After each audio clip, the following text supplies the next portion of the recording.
Hey guys, yesterday I posted a post to my blog called The Importance of Self-Work, and to be honest it never got a lot of views, and I think that's because people didn't really know what self-work was, and so they didn't click on it because they didn't think it applied to them. It kind of sounds like self-employment. So I wanted to clarify that self-work, for me, it's something that I've kind of coined myself, is working on yourself, self with a capital S, what's inside of you, right?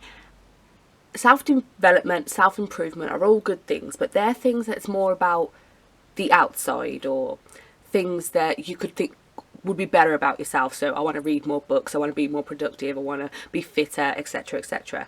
Those things are all well and good, but they're for people who are kind of, okay, I'm all right within myself and I want to improve myself. But what about the people who have a lot of things going on inside of them that they need to work on? What about the people who are facing obstacles every day that they could actually work on, but they don't realise are even there? You know, that's what self-work is for me, and that's why I think it's so important. I've always been somebody who's a natural improver, so I'll kind of work on myself without even pushing myself to do it. I mean, sometimes obviously I've got to push myself to do it, but I'll kind of do it because I want to be my best self. I want to be as good and as good as I can be, basically. But working on your inside is a lot harder because, one, you might not know what your problems are. Two, you might not know what links, like you might not be able to see patterns and not be able to make connections between what you're doing and how you feel.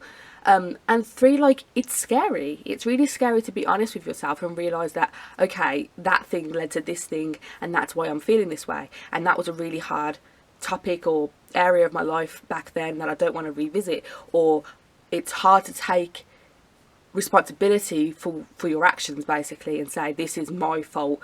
Not because I'm bad, not because I'm crap, not because I'm weak, anything like that. But to be able to say, I made this happen and that's okay.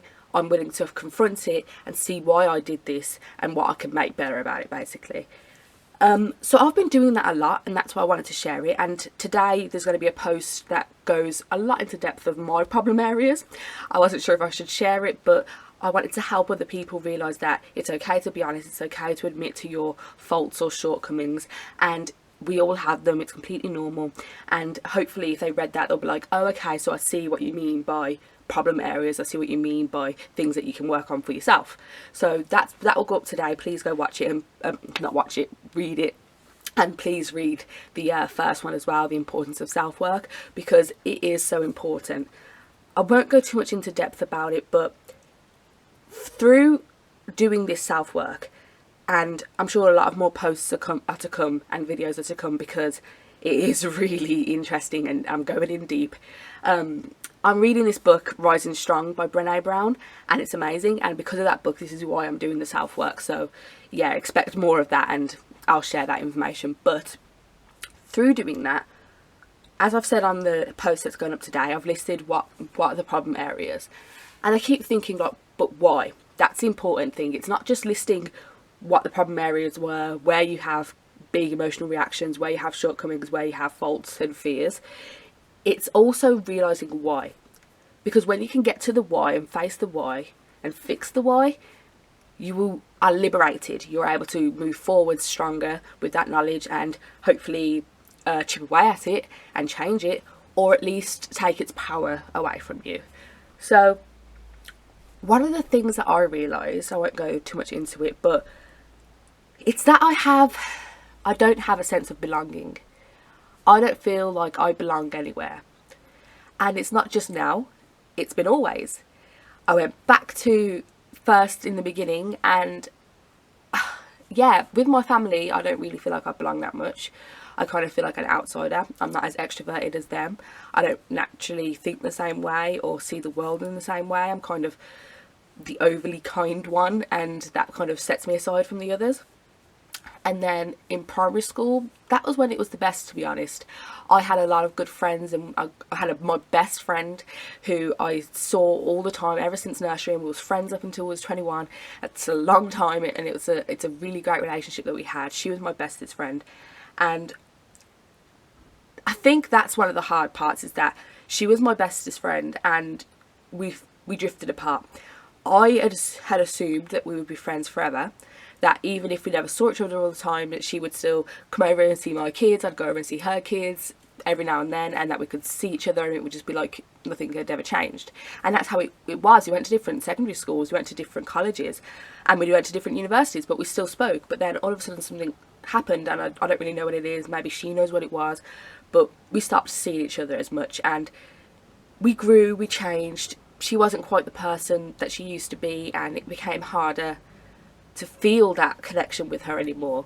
And I guess naturally people drift apart, but maybe I've internalized that to mean that I'm not worthy of having friends, and that the one person who I never thought would leave me, the one person I felt that sense of belonging with, who was always in the background, suddenly wasn't there anymore, and that felt crap. Yeah, in secondary school I was close friends with a girl from my primary school. She was the only person from my primary school who went to my secondary school, and she was a good person, she was a good friend, she'd known my family, but we were very different. And so the things that she cared about, I didn't care about. The things that I did, she didn't do. And so I didn't feel that strong sense of belonging with her. And the people, like, she was one of strong personalities, so she kind of took over our friendship, and she said, we're going to be friends with these people. And those people were, again, good people, but I never had that connection with them. I never felt like I belonged with that group. And it wasn't until year 11, like end of year 10, beginning of year 11, that I decided I don't want to hang out with these people anymore. I want to find people more like me.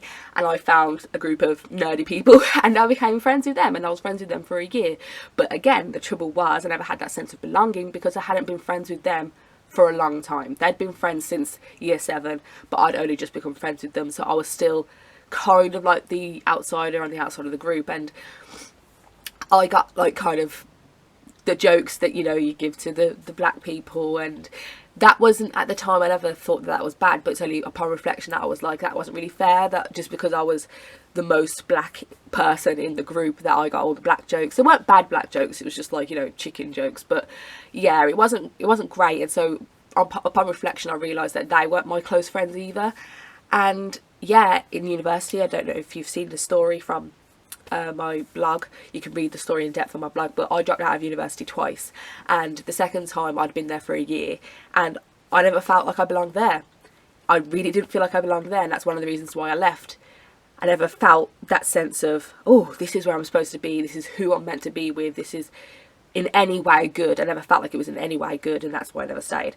So yeah, fast forward to now, and I've worked jobs that I didn't feel like I belonged, and all of these places, I've just gone from place to place, group to group, and never felt a real strong sense of belonging. The one person that I felt it with kind of left me, like, not left me, but like, I felt like I've not got closure on that relationship and what happened. And so I think that my fears to do with socialising, my social anxiety, I think that my fear of criticism, my fear of judgment, the whole disagreement issue that I have, it all comes down to, I fear that I'm not enough.